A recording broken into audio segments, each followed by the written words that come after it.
my boyfriend made a suggestion that because I'm cooking all the time, I should do it on the internet. Come on, gas stove. There you go.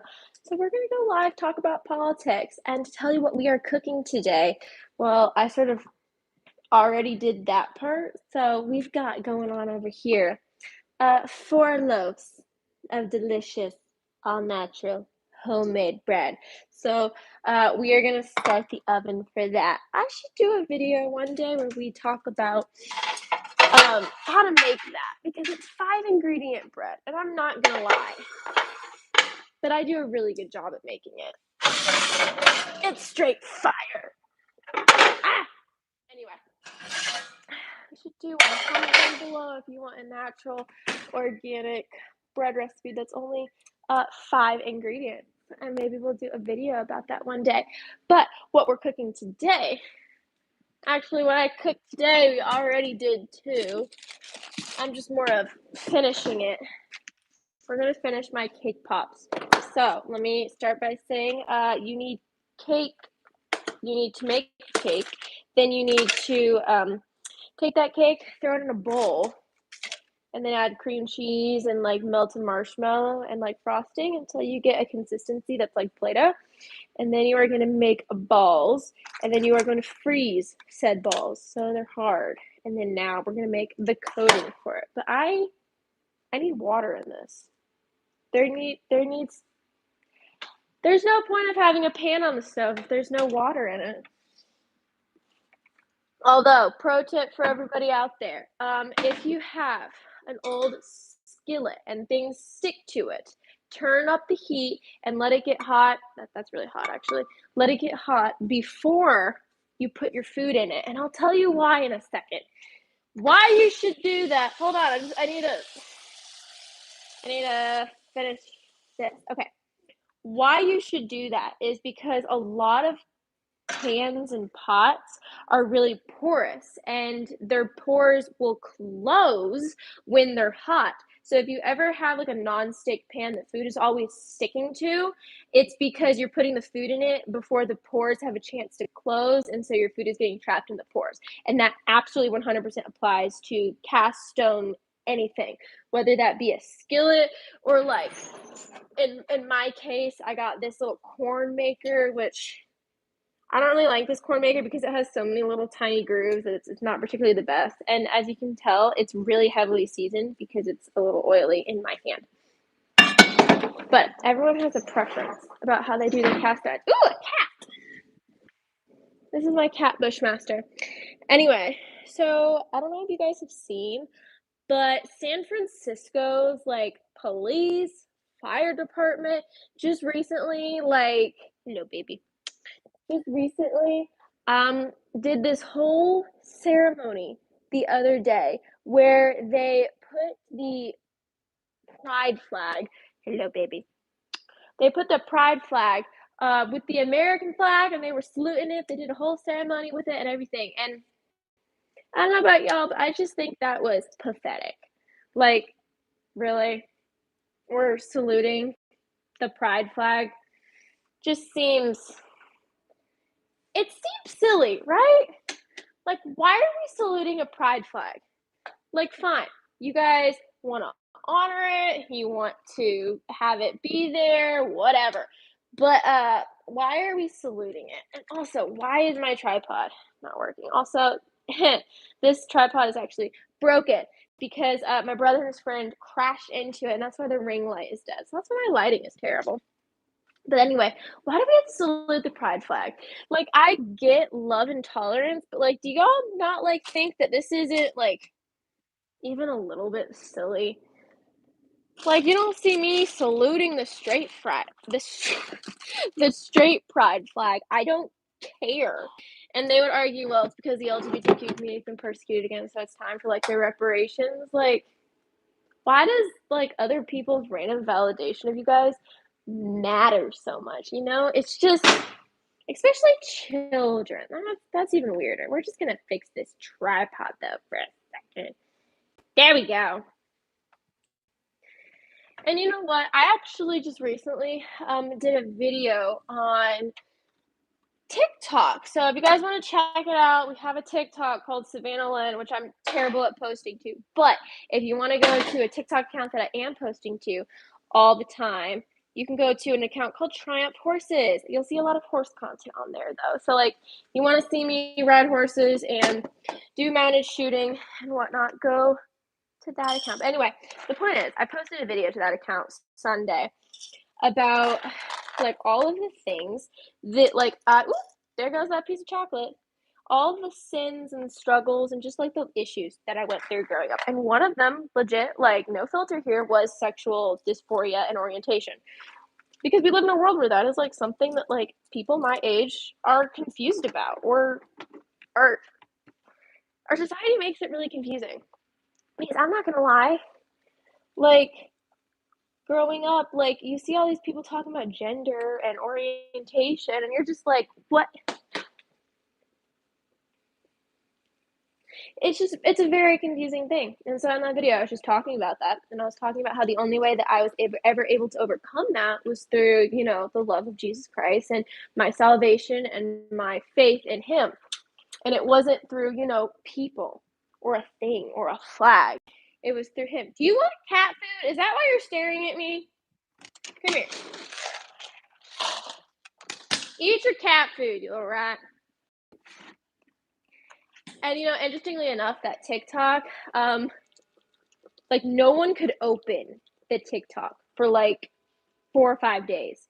Like my fiance couldn't open it, my mom couldn't open it. Like there was just something going on with that TikTok. But in the past like 48 hours, it really like all of a sudden, like out of nowhere, it just boomed, and it's really starting to reach people, which is really cool. That's what I want to do. I want to spread love and God's saving grace.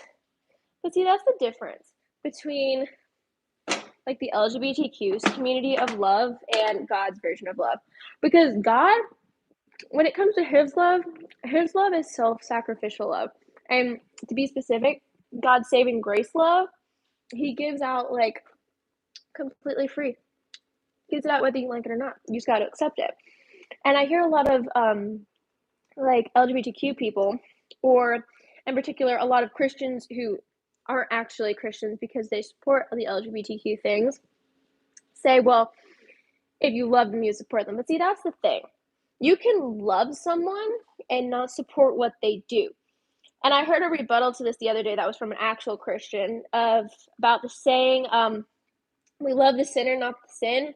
But with LGBTQ people, they see the LGBTQ part of them as something that they can't get rid of. It's just a part of them. So by saying you don't love the sin and LGBTQ is sin, you're basically saying you don't love the sinner, even though you said love the sinner, not the sin.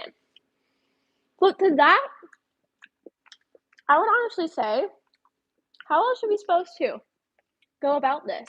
Because in this world that we live in today, there is a lot of confusion. There is a lot of just evil that's blatantly just right there in front of us. And it can be hard to figure out how to properly like maneuver, go around, because you don't want to like keep people away from the church and from God, but at the same time, like sugar-coated gospel doesn't do anything in a world where the devil, Satan, plays dirty, if that makes sense. And to go back to it, like as someone who was confused, I mean, I knew I was a girl. Let me just say, I didn't struggle with that. I knew I was a girl. I never want to change myself from being a girl. But there is that like twinge of thought when you're younger of like, well, everyone else is doing this. I'm not really sure what, like, am I supposed to do this? Like, is this just something that everyone is supposed to do? And it's hard because as a young Christian in today's world, you want to be a messenger and a carrier for Christ. But at the same time, everything around us today is demonic. You ever wonder, like, okay, cancel culture, how is it so powerful? It's demonic. The woke media and the outlets that the world uses, why is it so powerful? It's demonic. How come all this different stuff in the music and the movie industry and in Hollywood, how come it's so powerful? Well, can you guess what it is? Just a little bit? And it's because we, as people who have not accepted Jesus Christ in your hearts, you're not equipped with the tools to conquer things that are demonic. And that's not my opinion. That's a solitary fact. The Bible very clearly tells Christians, though, if you have faith the size of a mustard seed, you can move mountains, that we are to call out the demons out of people and out of society, that is our job as the lamp carriers, as the torch holders and the light of the world. That's what we're supposed to be.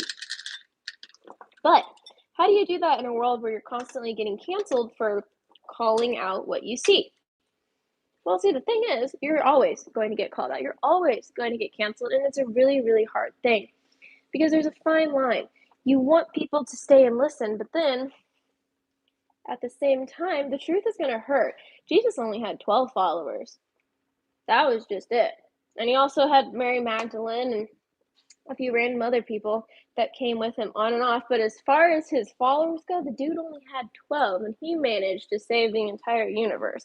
So you wonder, what can you do with all the tools that you were given today? I have social media. That video that I posted the other day right now has around 30,000 views, which compared to what I used to get for a video is nothing. That's about 10% of what I would used to get on videos.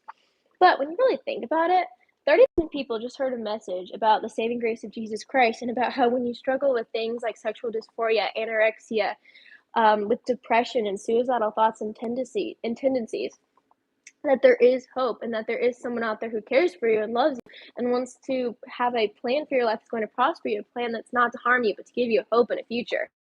30,000 people heard that. And it gives you a new perspective on hope and on life. Because going back to what I was talking about at the very beginning, the LGBTQ community, their version of love is acceptance no matter what. But with God's love, his is self-sacrificial. And to be specific, God tells us that we are to deny our own flesh, to deny ourselves, to take up his love and his salvation. And the LGBTQ community, their entire motto is be yourself, love who you are as yourself, which I say this very lightly, but then at the same time, I'm just flat out saying it. As far as the LGBTQ community goes, it's almost the anti-religion to Christianity because God's love is turn away from yourself, turn away from your flesh, turn to me. The LGBTQ community is turn to yourself, be yourself. You don't need anybody else. God's love is, hey, we do sin, we do make mistakes, and that's okay. But as long as you repent and you come back to me, you will be fine. The LGBTQ community is, well, sometimes you're a mistake, sometimes you're in the wrong body, and we got to fix that. We got to do something about it. God's love is, hello? God's love is more along the lines of, well, listen, I'm the way, the truth, the life. No one comes to the Father except through me. The LGBTQ community is, well, there's a lot of different ways you could do that. There might not be just one. We don't know. There could be endless. And the list continues to go on.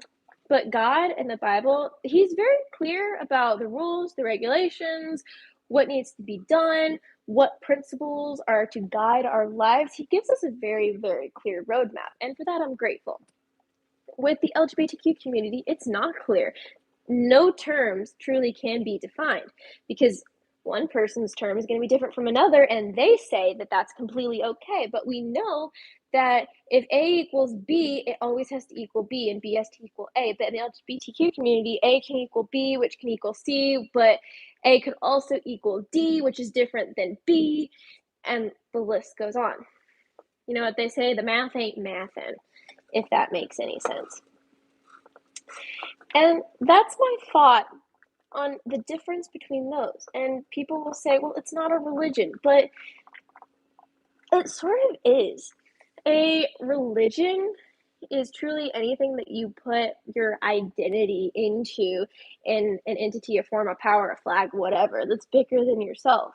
With Christ, we put our faith and our trust in him and in his plan for the entire universe. And with our faith, with the LGBTQ, the alphabet people, them, they're putting their more faith into the idea of themselves that maybe it could last. And see, that's the difference, is that you'll never find true happiness, true satisfaction in life when you're constantly trying to find it for yourself. True happiness with Christ is, again, I will repeat this a million times over because it needs to be talked about more. It's that self-sacrificial love. That's the whole gospel story, is that God sacrificed himself for us because he loved us so much. Amen. Hallelujah, baby Jesus. Holy Trinity. All that. The world, though, it's more of, well, it's about you. Worry about yourself. Take care of your problems and your issues. Yada, yada, yada, yada, yada. And that's just simply, it's not right. It's not how about cooking rotten fleshy fish? I don't know what that comment was about, but this is bread and that is chocolate. But in the world today, it's easy to get caught up in that because, well, look around us. It's all over social media. I can't open Instagram without seeing someone posting some sort of revolutionary mantra, manifestation, or just straight up just self-centered, this is how to better yourself in your life. And while I do think it's important to want to better yourself and better your life, I think it's more important to do that for other people. And personally, I find more joy in doing that. Like, do I love sewing and making clothes? Yes, I do. But I find a lot more joy when I make my fiance some scrubs for him to wear for school, or I make my mom a dress so she can wear dancing. The Bible tells us that the first shall be last and the last shall be first. And I think that's very poetic, especially in today's world where they would have you do the exact opposite. Again, the Bible very clearly is constantly trying to emulate self-sacrificial love. He tells us it the entire time, that we will never find true happiness until we deny ourselves. We turn to him, because it's only through him and in him that you actually will be happy. Ironically, the Oklahoma girls softball college team just recently had an interview where they were talking about, like, why are you guys, first of all, they're like undefeated this season. They just won like the championship like last night. So like they're on cloud nine. But this interview before, they had just won the championships. And the three of the best girls on the team were asked, like, why are you guys like never afraid to like lose a game? And one of the girls said, it's because no, it's not the end. And that when it comes to like softball and in this, we can find happiness in it, but we will never be able to find joy in it. And the only way that they can find joy is through Christ, because happiness is something that you can just get from your circumstances and from a situation that you're in or from something. It's fleeting and it disappears. But true everlasting joy can only come from the Lord. And that's why she said they were never afraid to lose a game, because they were simply doing it for the Lord to have joy. And they weren't worried about whether they won or they lost, just that they had joy through him. And I thought that was so beautiful, because it's true. And that's what the LGBTQ community talks about.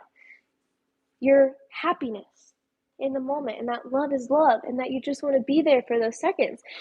But the thing is that disappears. That goes away. The Bible tells us that if you save up your treasures on earth, this is where moth and rust destroy. But we should instead save up our treasures in heaven. And what better place to save in heaven than your own soul? And you'll only find that through Christ. And that is also the only place that you will ever be able to find true joy. And I can attest to that. In my own life, like, what am I working towards? What am I trying to gain? Is it to win my next rodeo? Is it to get to the next stage of my life? Is it just to have a wedding? Is it to just train and sell my next horse? Like, yeah, those things give me great happiness. And I'm excited for a lot of those things. But those things can't truly give me joy. The only joy I can truly get is knowing where my heart is. And my heart is God.